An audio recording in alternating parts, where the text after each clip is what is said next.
Yo quiero comenzar con unas obviedades, que es que creo que la mayoría sabemos que esto de la androginia es tan antiguo como la humanidad, ¿no? Empezando por ahí. Y lo otro es que es un tema con muchas aristas, pero una de esas aristas son las filosofías de género, ¿no? Son los pensamientos que están ocupando actualmente el género, y pues eso es un tema que en las tribunas públicas venezolanas se discute poco. Entonces allí radica la importancia de que el Grupo Bordes esté abordando este tema, ¿no?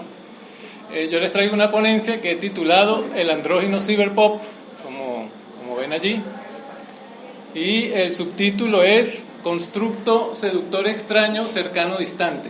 Yo lo que voy a tratar es de explicarles qué es eso a lo que yo he llamado el andrógino ciberpop, ¿no? Creo que al final podría parecerles más familiar de lo extraño que puede sonar en un principio.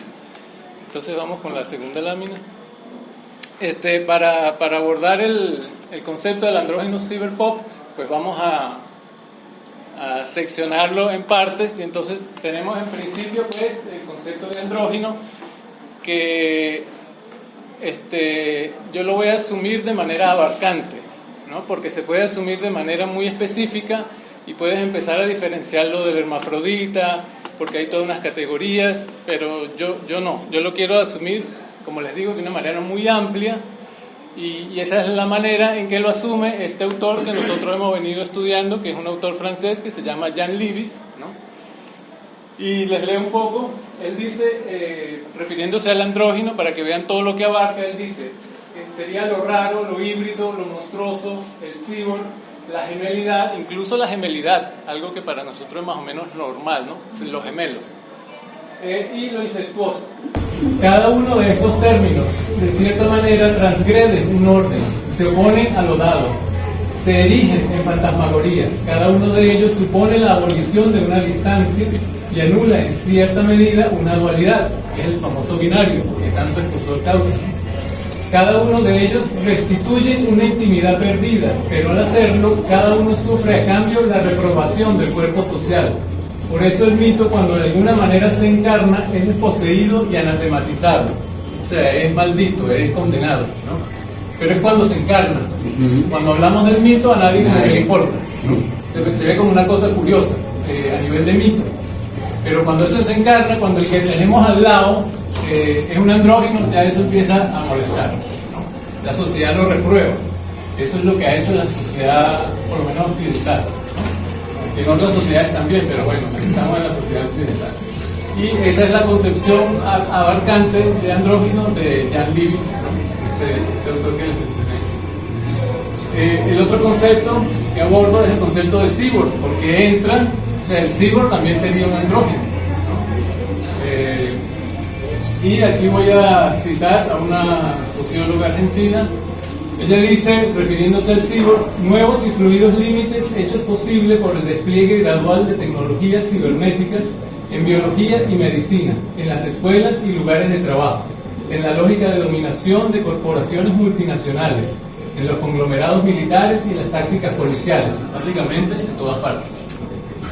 Sin duda alguna, en el momento en el que las tecnologías cibernéticas de poder comienzan a actuar sobre y a penetrar en los cuerpos de las personas, empiezan a generar nuevos tipos de subjetividades y nuevos tipos de organismos cibernéticos, cyborgs. Todos nosotros, querramos o no, estamos atravesados por las tecnologías. Eso es un hecho innegable actualmente. Y el otro concepto que está ahí añadido es el de cultura pop. Creo que todos la conocemos, todos consumimos la cultura pop desde que éramos pequeños, y es un concepto también que lo estoy usando de manera abarcante, porque está referido, por ejemplo, al concepto de industria cultural, que era lo que usaban la gente del grupo de Frankfurt, ¿no? Cultura de masas, cultura mediática. También estaría implicada este concepto que me interesa mucho y que lo voy a utilizar a lo largo de la ponencia, que es iconosfera, que según Roman Guber, que es un comunicólogo español, él dice lo siguiente, refiriéndose a la iconosfera: designa a un ecosistema cultural formado por los mensajes icónicos audiovisuales que envuelven al ser humano, basado en interacciones dinámicas entre los diferentes medios de comunicación y entre estos y sus audiencias, ¿no? Estamos hablando de mensajes icónicos audiovisuales. Eso es algo que consumimos a diario y por toneladas, ¿no? La cultura mediática fomenta la estetización general de la vida, las costumbres, la política, la información, la publicidad, la economía, las relaciones públicas, la atención al cuerpo, la sexualidad, la guerra, la violencia, la enseñanza, primando la importancia de las sensaciones, de las apariencias sensibles, donde importa, casi en exclusiva, la figura, el destello, la limpidez del contorno, la puesta en escena, el fuego fatuo, el vano fulgor. Eso lo dice otro comunicólogo español que se llama Albert Chillón, pero me interesa porque estamos ante la estetización de la vida, o sea, todo es performático. Lo que hacemos es montar un performance, claro que la vida se ha convertido en un performance, básicamente, ¿no? Todo es estética, todo es vano fulgor, todo parece recubrimiento, todo parece máscara, de alguna manera. Pasemos. Lo otro que quiero subrayar es el lugar de enunciación, desde donde estamos hablando esto. Lo estamos hablando de la frontera colombo-venezolana. Eso es importante porque ser fronterizo, de alguna manera, es ser andrógino. Porque el ser fronterizo no es ni de aquí ni de allá. O sea, es un ser identitariamente ambiguo, ¿no? Entonces, en ese sentido, es andrógino. Estamos hablando de un país al que podemos sumar Latinoamérica como región, que no logró digerir la modernidad, pero sí la posmodernidad. O sea, Latinoamérica es altamente posmoderna. O sea, la modernidad que suponía un proyecto de futuro le quedó como grande, sí. Pero cuando llegó la posmodernidad, que llegó muy caótica, ahí sí se explayó y como que le quedó la camisa como a la medida, ¿no? Y hablamos de una sociedad machista, ¿no? Estamos todos claros que nos hemos criado en una sociedad machista que es la hija de la violencia de la colonización, lo que Octavio Paz llamó los hijos de la Malinche. O sea, somos hijos de una violación, ¿no? Así de claro, suena feo y todo, pero eso es lo que somos, ¿no? Y eso nos convierte en una sociedad mestiza, y ser mestizo es ser andrógeno también, porque ni somos españoles, ni somos indígenas, estamos allí, ni somos africanos. Exacto. ¿No? Somos, entonces tenemos androginia como por herencia, por todas partes, ¿no? Y bueno, somos seres, por ser latinoamericanos, en constante búsqueda de la identidad, que es un problema para nosotros irresoluble. Lo otro que voy a hacer durante esta ponencia es hablar de mi generación todo el tiempo. Claro, eso es una especie de profanación porque es como hablar por muchos y eso no se debe hacer, pero tratándose de la cultura pop, sí me voy a permitir eso, ¿no? Y ustedes dirán, bueno, ¿qué generación es esa? No es la del año en que yo nací. Es una generación también muy abarcante. Estoy hablando de la gente que nació en los 60, en los 70, en los 80, quizá en los 90. Lo que estoy dejando por fuera tal vez son los nativos digitales, ¿no? Los que se criaron ya en la era digital plenamente, que no tienen las referencias. O sea, me voy a referir a mi generación como aquellos que atestiguamos y vivimos el cambio de lo analógico a lo digital en todos los ámbitos de la esfera pública. Creo que los que estamos aquí entran en el concepto de mi generación. Entonces comienzo un poco con lo que he estado escribiendo, que es el cambio como pan nuestro de cada día, ¿no? Esto es un poco el desarrollo que yo hago para llegar, para que se entienda de dónde viene esto del andrógino ciberpop. Para que surgiera el andrógino ciberpop era necesario un contexto sociocultural signado por el cambio. Mi generación vio caer el muro de Berlín en el 89, atestiguó la disolución de la Unión Soviética en el 91, conoció las dictaduras latinoamericanas y la injerencia imperial, entre otros cambios importantes, del convulso paisaje geopolítico del fin del milenio. Supimos de la fotografía con rollo y revelado y vimos venir las cámaras digitales. Dejamos de usar las máquinas de escribir y asumimos los teclados. Dejamos de comprar vinilos para comprar CDs. Asistimos al nacimiento de Internet. Pasamos de escribir cartas en papel a usar email. Creamos la telefonía celular o móvil y nos hicimos adictos a ella. Cambiamos la intimidad y privacidad del hogar por lo público, gracias a nuestra afición por las redes sociales. Incluso podemos considerarnos los tejedores de dichas redes. Eso no es cualquier cosa, ¿no? Ser los tejedores de esas redes que son las que esta generación las creó, ¿no? Asumimos el pop como música global e hicimos del mercado el monstruo panóptico capaz de devorar y convertir en mercancía toda intentona contracultural. buscando la felicidad en lo material, fuimos consumidos por el consumismo y en nombre del progreso mercantilizamos la vida. Construimos una realidad virtual e hicimos de la ciencia una religión.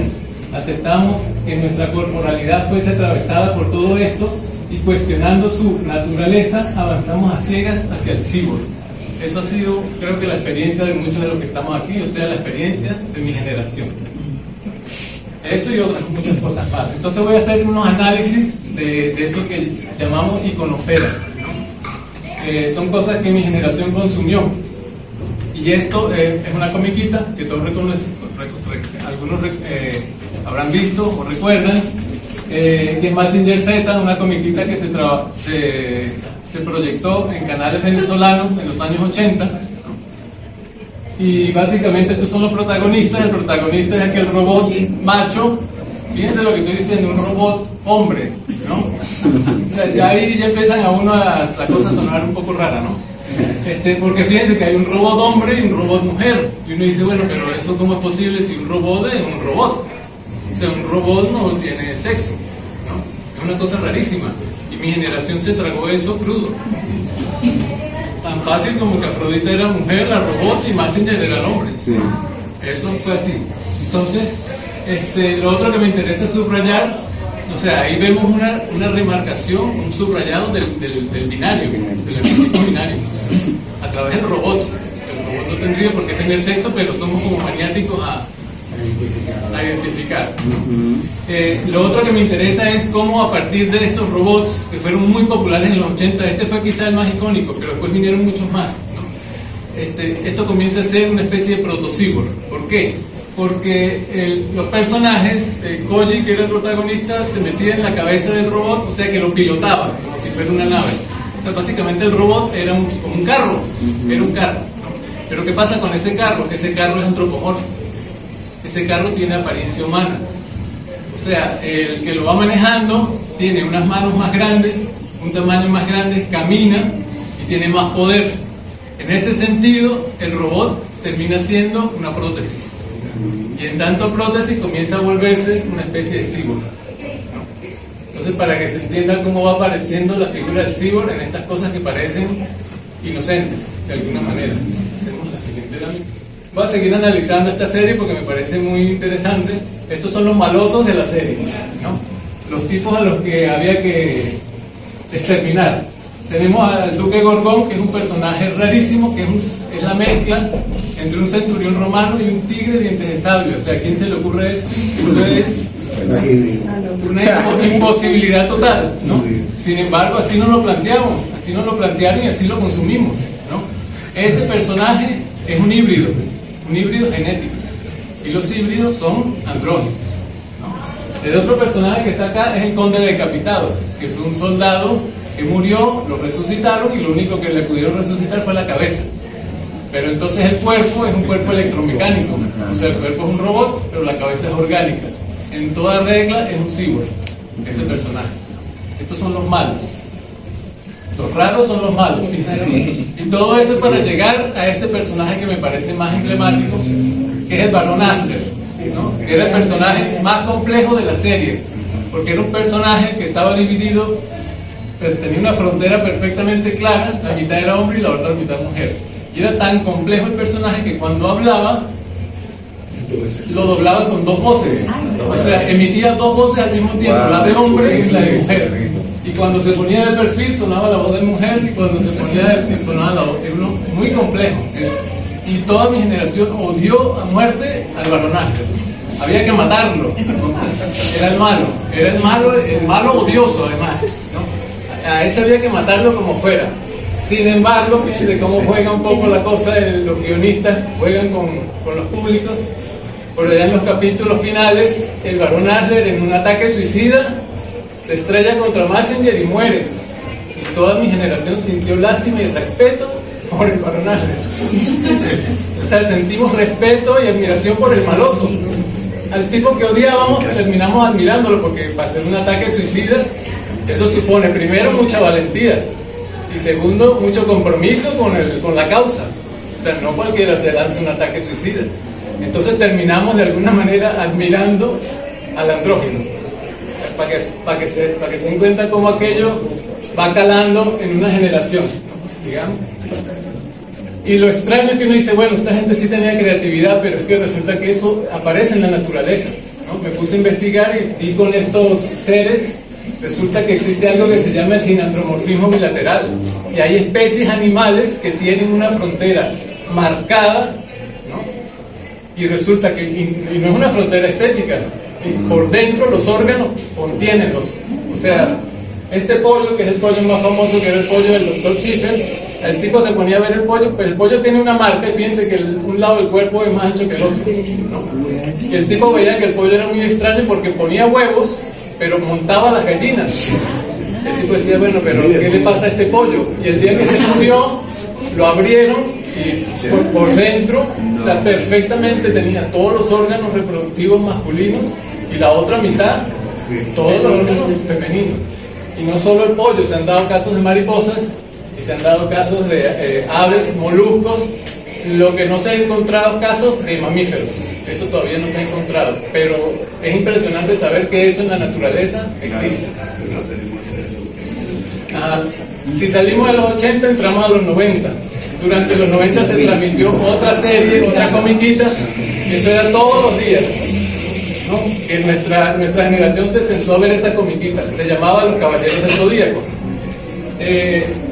Fíjense, estos eran los caballeros, totalmente travestidos, o sea, son muy femeninos, ¿no? Y mi generación los tenía como héroes, o sea, eran los héroes masculinos, pero eran femeninos, ¿no? Están maquillados, tienen peinados de peluquería y se visten como muy glamorosos, pero ¿cómo se enganchaba uno con esa serie? Porque uno veía la serie, yo recuerdo de pequeño estar viendo la serie, pero estos tipos son como raros, ¿no? Pero ¿cómo se enganchaba uno? Porque la serie estaba toda... O sea, el gancho era lo mítico. La serie, había una investigación seria sobre cosas místicas y sobre constelaciones. Cada personaje tenía el nombre de una constelación del espacio, ¿no? Y había mucho trabajo de figuras de la mitología griega y de otras mitologías. Entonces por ahí uno se enganchaba. Pero la estética igual uno la iba digiriendo. Esto eran los años 90 y estamos hablando de una Venezuela donde había censura comunicacional. Pues eso casi no se sabe, pero aquí había un plan de censura, los gobiernos planteaban planes de censura. Y esto pasó coladito. O sea, aquí no había ningún tipo de censura y mi generación, como les digo, se tragó esto completito. Pasemos a la siguiente imagen. Este era el grupo de los héroes, ¿no? Fíjense las estéticas, minifaldas, licras, los peinados, es muy andrógino, sumamente andrógino, ¿no? Entonces esto era con las cosas con las que mi generación se fue identificando de alguna manera, o por lo menos así fue consumiendo la idea del androginia. Pasemos a lo siguiente. Ahora seguimos en la iconofera, pasemos a la música pop, ¿no? Todos saben quién es este personaje, todos vimos su transformación. Bueno, le decían el rey del pop. Seguimos hablando de la cultura pop. Las comiquitas también pertenecen a esa cultura pop.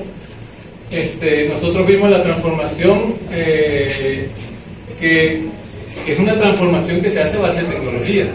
Eso lo sabemos, ¿no? Es gracias a la tecnología que esos cuerpos se pueden transformar. Veamos el otro caso, Michael Jackson, Prince, es considerado por muchos un genio, era la segunda figura más importante de la música de los 80, ¿no? Siempre fue un personaje de estética andrógina, siempre, todo el tiempo, ¿no? Pasemos a la otra, y cada vez que se habla de androginia es inevitable nombrar a David Bowie. Este músico venía de los años 70, también es actor, y fíjense esta foto que es muy curiosa, David Bowie paseando con su esposa, con su niño de 3 meses en el cochecito. El David Bowie es el que va moviendo el cochecito, por si acaso. Estamos hablando de los años 70 y David Bowie andaba así paseando por la calle a su bebé. Es un personaje, es clásico dentro de los estudios de androginia. Y este es otro personaje muy comprometido con el transvestismo, que es Boy George, que era el líder de la banda Culture Club, ¿no? Una banda también muy popular de los 80. Pero ¿qué pasa si esto es el mainstream, la música pop, ¿no? Era como lo que más sonaba en las radios, ¿no? Pero ¿qué pasa si uno era medio rebelde y dice, no, yo no quiero escuchar esa música porque eso es lo que todo el mundo escucha, yo quiero escucharlo lo más rebelde. Uno se iba al heavy metal. Vamos a ver el heavy metal. Aquí tenemos uno de los grupos más icónicos y emblemáticos del heavy metal, que es Judas Priest, ¿no? Veamos otros ejemplos. La lista es larguísima. Esto es Motley Crue. Básicamente son drag queens, ¿no? Las estéticas son drag totalmente, ¿no? Y mi generación los veía como íconos de rebeldía, antisistema, ¿no? Entonces esa era la música que uno consumía si se era rebelde, ¿no? Vamos a ver otros casos. Twisted Sister, totalmente travestidos, ¿no?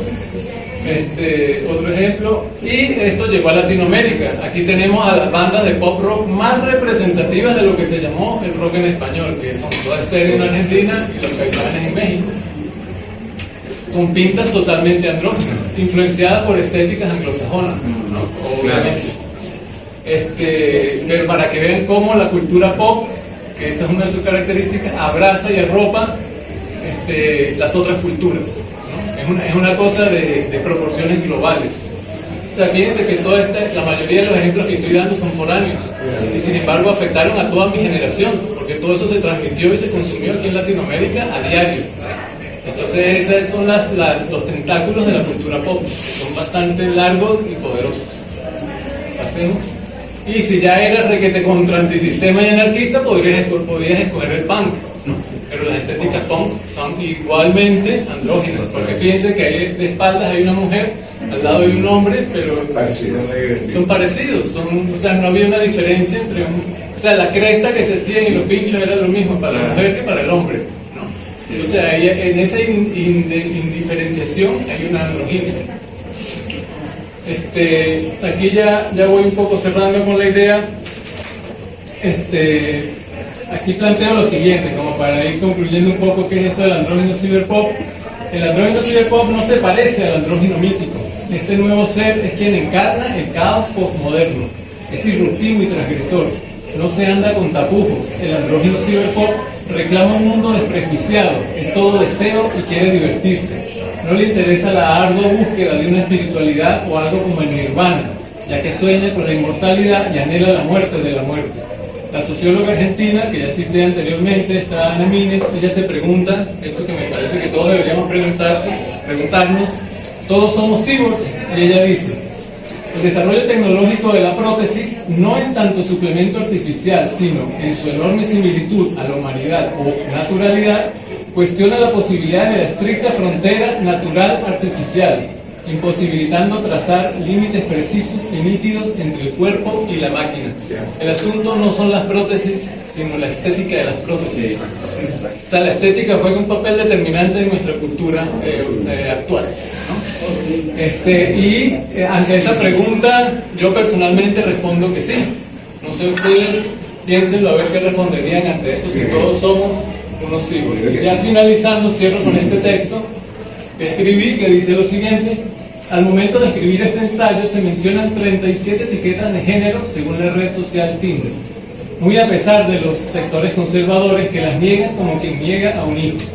Esta diversidad es el alimento del andrógino ciberpop, que no es más que la normalización de una otra edad, lo cual es una paradoja.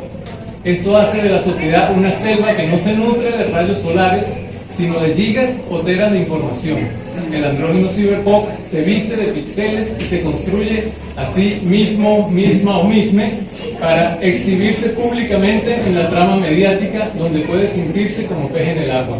El andrógino ciberpop se diferencia del andrógino mítico porque aquel era un ser completo y pleno, mientras este es un ser escindido y ansioso, con tendencia a la bipolaridad, pues es uno en lo mediático y otro en la realidad física.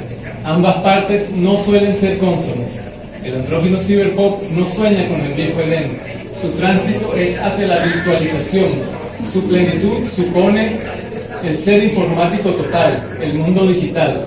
Quiere ser inmortal y vivir en un lugar sin límites, donde todo sea posible, donde pueda ser Dios.